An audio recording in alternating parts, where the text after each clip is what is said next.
Welcome to Web-Minded Computer Institute.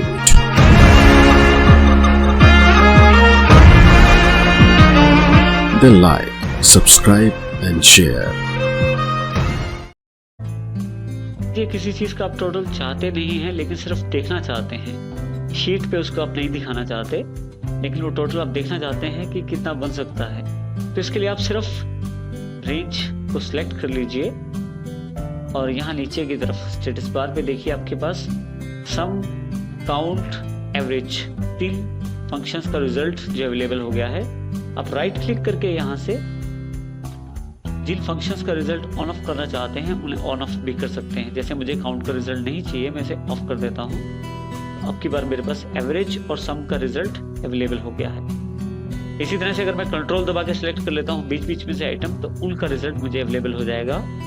इसके लिए अपने कीबोर्ड पे कंट्रोल और माउस का लेफ्ट क्लिक दबाइए। सबसे पहले कंट्रोल प्रेस करके रखिए और जिस नंबर को आप चाहते हैं टोटल में शामिल करना उस पर क्लिक करते जाइए।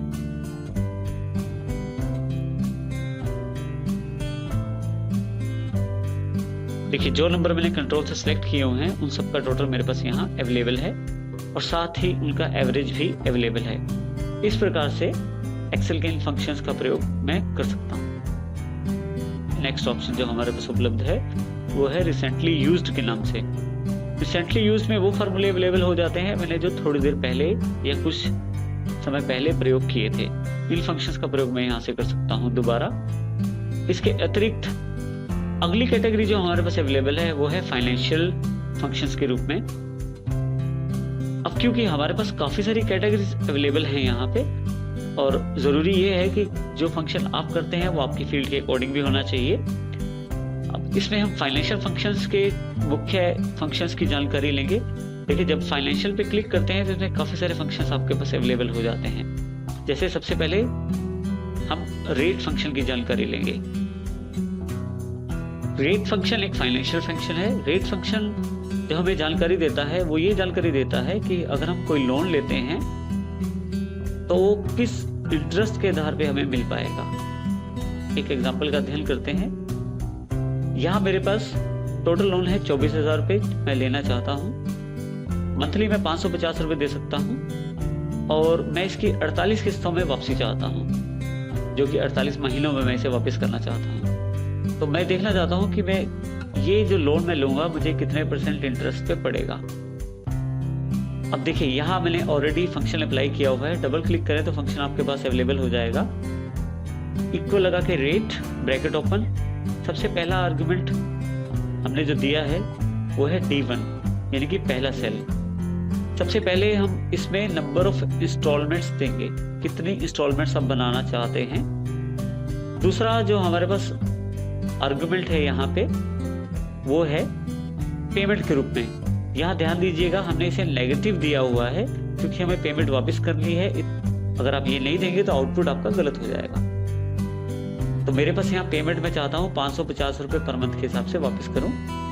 उसके पश्चात तीसरा आर्गुमेंट मैंने लिया हुआ है D3 जो कि टोटल लोन से संबंधित है कि कितना लोन मुझे चाहिए। मैंने 24,000 रुपये का लोन लिया है और इन सबको मैंने 12 से गुना कर दिया है क्योंकि मैं एनुअल रेट चाहता हूँ कि मेरा एनुअल जो इंटरेस्ट रेट कितना मुझे लगेगा।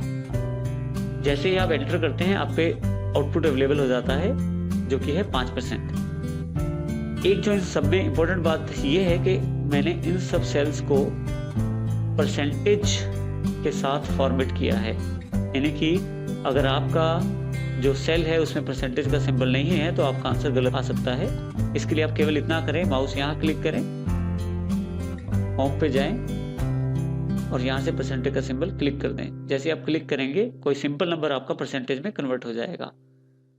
इसलिए मेरे पास आउटपुट 5% है। देखिए दूसरा मैंने इसी तरह से एक एग्जांपल और लिया हुआ है। लोन 12,000 रुपये का है, पेमेंट 1050 में वापस कर सकता हूँ और 12 महीने में मैं वापसी चाहता हूँ तो इंटरेस्ट रेट मुझे पड़ेगा 9%। इसी तरह से एक और एग्जाम्पल। इस प्रकार से हम रेट फंक्शन का प्रयोग कर सकते हैं।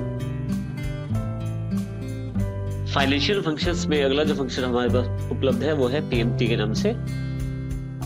PMT का जो मुख्य कार्य है वो आपको एक तरह से जानकारी देना है मंथली पेमेंट की। यदि आप किसी लोन को लेते हैं, किसी मान लीजिए मैंने 10,000 रुपये का लोन लिया जिस पे 13% जो इंटरेस्ट रेट है और मैं इसे 12 महीने में वापस करना चाहता हूँ, तो मैं ये देखना चाहता हूँ कि मेरी इंस्टॉलमेंट कितनी बनेगी। ये इंस्टॉलमेंट की जानकारी आपको PMT फंक्शन से प्राप्त हो जाएगी। फंक्शन में हमारे पास मुख्यतः 5 आर्गुमेंट्स अवेलेबल हैं। रेट, जिसका अर्थ इंटरेस्ट रेट से है, एन पर नंबर ऑफ पेमेंट्स, यानी कि कितनी किस्तें बनाना चाहते हैं, प्रेजेंट वैल्यू, आपका जो लोन है उसकी वैल्यू क्या है, एक फ्यूचर वैल्यू है आपके पास, इसका अर्थ उस बैलेंस से है जो आखिर में आपके पास बचता है, और टाइप, ये आखिरी जो आर्गुमेंट है ये बताता है पेमेंट आपकी ड्यू है या अब नहीं है।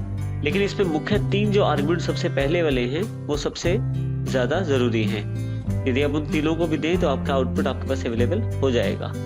फंक्शन प्रयोग करने का तरीका देखिए, इसमें हमारे पास सबसे पहले इस एग्जांपल को समझ लेते हैं। लोन अमाउंट मेरे पास 10,000 रुपए है, इंटरेस्ट रेट 13% है। उस इंटरेस्ट को मैंने मंथली कन्वर्ट कर लिया है। मंथ में कन्वर्ट करने के लिए मैंने उस इंटरेस्ट रेट को, ये देखिए फार्मूला बार में देखें तो 12 से भाग दे दिया है। D2 जो सेल है उसको 12 से भाग दे दिया है, तो मेरे पास मंथली इंटरेस्ट रेट अवेलेबल हो गया। इसके साथ ही मैं यहाँ पे अपनी इंस्टॉलमेंट चाहता हूँ, तो देखिए इंस्टॉलमेंट निकालने के लिए मैंने, यदि आप डबल क्लिक करें तो यहाँ फार्मूला आपके सामने क्लियर हो जाएगा। सबसे पहला सेल है B3 जो कि रेट ऑफ इंटरेस्ट है, जो मैंने मंथली जो रेट ऑफ इंटरेस्ट है, क्योंकि मैं चाहता हूँ मंथली के किस्त निकालना, यानी कि मैं कितना मंथली वापस करूंगा बैंक को या किसी संस्था को, तो उसकी मंथली किस्त निकालनी है मुझे, इसलिए मैंने जो रेट ऑफ इंटरेस्ट है वो भी मंथली कन्वर्ट कर लिया है, जो कि B3 सेल में पहले से अवेलेबल है। B4 सेल जो कि आपको इंडिकेट कर रहा है कि आप कितनी किस्तों में वापस करना चाहते हैं, तो मैंने मंथ्स 12 लिखे हैं, तो इसको मतलब 12 किस्तें बनाना चाहता हूँ इसकी। D1 जो सेल है वो जानकारी दे रहा है लोन अमाउंट की, जो कि प्रेजेंट वैल्यू है इस वक्त 10,000 रुपये। बाकी दोनों जो ऑप्शनल मेरे पास आर्गुमेंट्स हैं उनको मैंने 0 कर दिया है। जैसे ही मैं एंटर करता हूँ मेरे पास 893 रुपये 17 पैसे की किस्त आ जाती है। तो इस तरह से मैं अपनी इंस्टॉलमेंट निकाल सकता हूँ। इसी तरह से अगला एग्जाम्पल देखें, हमारे पास यहाँ पे बिल्कुल वही एग्जाम्पल दोबारा क्रिएट किया गया है। यदि फार्मूला में ध्यान दें तो अब की बार मैंने मंथली इंस्टॉलमेंट यहाँ बना ली है, रेट को भाग कर दिया है 12 से, यानी कि इसके लिए मैंने अलग से सेल नहीं बनाया है। देखिए इसी जो मेरे पास लोन अमाउंट 10,000 रुपये है, अब की बार मैं चाहता हूँ कि एक क्वार्टर पे करूँ, तो इस तरह से मैं चाहता हूँ मैं साल में 4 किस्तें देना। अब की बार फार्मूले में थोड़ा सा बदलाव है, जहाँ हमने मंथली इंटरेस्ट रेट कैलकुलेट किया था वहाँ हमने अब की बार डिवाइड बाय 4 करके quarterly rate of interest calculate कर लिया है। क्वार्टर पेमेंट के लिए आप क्वार्टर पेमेंट में जाएं, फार्मूला बिल्कुल सेम है इसमें, क्योंकि अब नंबर ऑफ इंस्टॉलमेंट्स 4 हैं तो बस यही एक अंतर रहेगा उसमें। बाकी हमारे पास यहाँ पे क्योंकि क्वार्टर में आपके पास एक साल में 4 क्वार्टर होते हैं, तो वही जानकारी हमने यहाँ पे एक अलग से ले ली है, जो कि B21 सेल रिप्रेजेंट कर रहा है। बाकी सब आर्गुमेंट्स बिल्कुल सेम है। जैसे ही आप एंटर करते हैं आपके पास अब क्वार्टरली पेमेंट उपलब्ध है। तो इस प्रकार से PMT फंक्शंस का आप लाभ उठा सकते हैं अपनी इंस्टॉलमेंट्स की जानकारी प्राप्त करने के लिए।